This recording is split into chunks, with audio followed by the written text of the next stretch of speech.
Good evening, everyone. So I'm trying a new camera, so we'll see how this works. I've nicked my wife's camera because mine is many years older and hers should be a lot better. So I did a I did a video a little while ago on some belfries. Partly because I love belfries and partly because Chris Capoon had done one recently, and it's going to sound a little bit as though I'm stalking Chris, and I'm not. He's just a really nice chap and has helped me out recently with purchasing a lock out in America, but also has a wonderful channel. So I do tend to watch it and take some of my cues from his locks. So the belfries that I showed were predominantly these four. I'm going to bring them out in sort of rough order. I'm hoping they're all visible. And we talked about them. We talked about the patent that they've got marked on them. That actually has to do with the formation of the body. What I want to have a look at now is actually this keyhole cover. And so not very much about locks themselves, but more around patents and what patents actually are.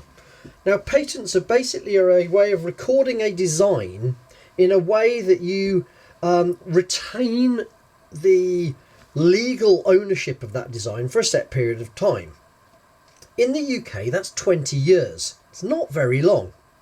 So you design something, you patent it, and then you've got 20 years really to get your money back off that before other people can basically take that design and use it. Now, what I wanted to run through was one of these things that had confused me previously. When I had all these belfries, and as I said, I've got a number of different belfries. Here's a couple more little ones. There's a middling size one. I've got a big one somewhere. There we are. That's a slightly bigger one over there. All of these belfries have this sliding keyhole cover, and I'd assumed the sliding keyhole cover was a belfry thing. Because I'd got all of these belfries. I then came across a number of unbranded padlocks.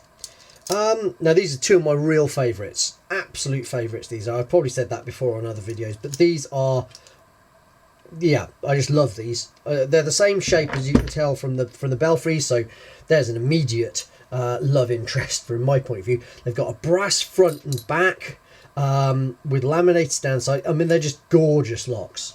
Anyway, they've got those and they're unbranded. There's no branding on them at all. I've then got another one here, just a bog standard English make, 2 lever, again unbranded. So I started thinking to myself, well, actually, where did this come from? Because obviously a lot of people are using it, and I assumed it was Belfry. So I went on a bit of a hunt, which I didn't need to do, but I'll come to that in a minute. Went a bit of a hunt through the patents, and I found it. And the patent is 209899, and it's from 1922, and it has nothing to do with Belfry at all. It was by the Walsall Locks and Cart Gear Company. Now, that surprised me a little bit, but obviously it's a good design, and lots of these people have taken it on and used it. So I had a quick hunt around, and of course, because that's the way I am, I totally missed, I'm just going to move these guys out of the way, I totally missed the fact that my one Walsall Locks and Cart Gear Company padlock has that sliding key cover on it, and actually has the patent number stamped on the key cover. Now, the reason I'd missed this is because my one Walsall Locks and Cart Gear Company padlock, the only one I own, I definitely one of two. I think I've got a brass one somewhere, but I'm not quite sure that's 100% kosher.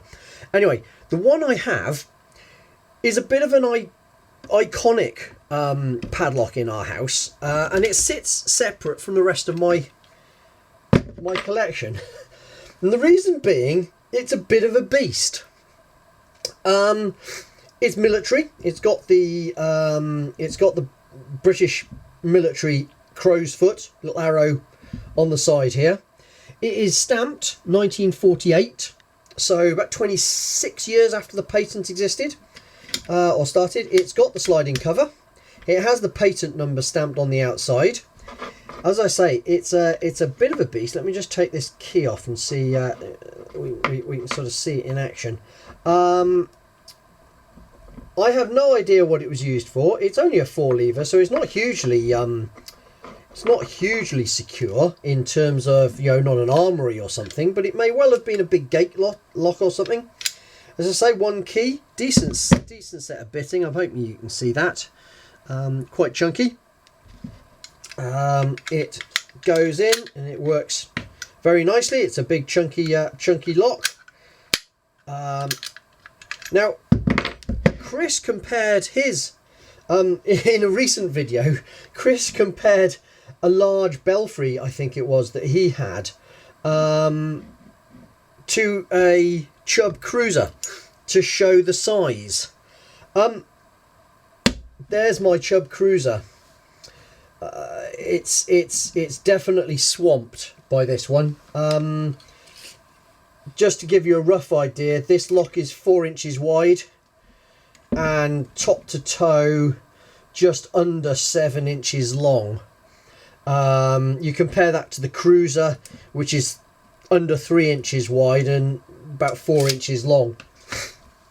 So this is a beast, and that's the reason I missed it. It actually sits separate from the rest of them.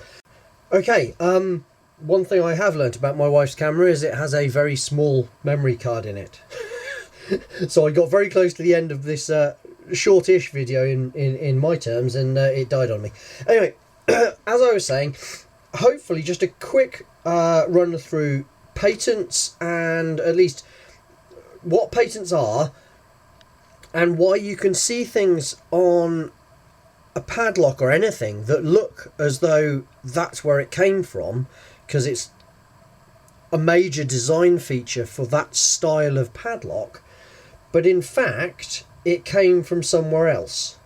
And in this case, with this key cover, it came from the Walsall Locks and Cart Gear Company in 1922.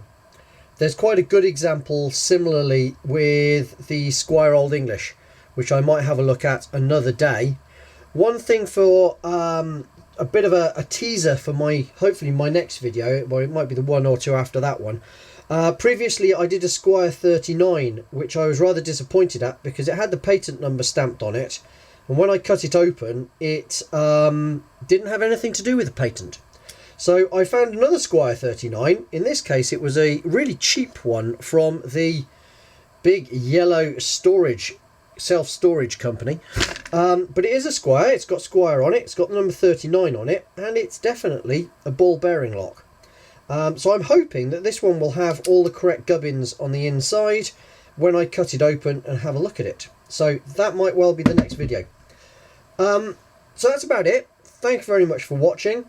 Stay safe, stay well.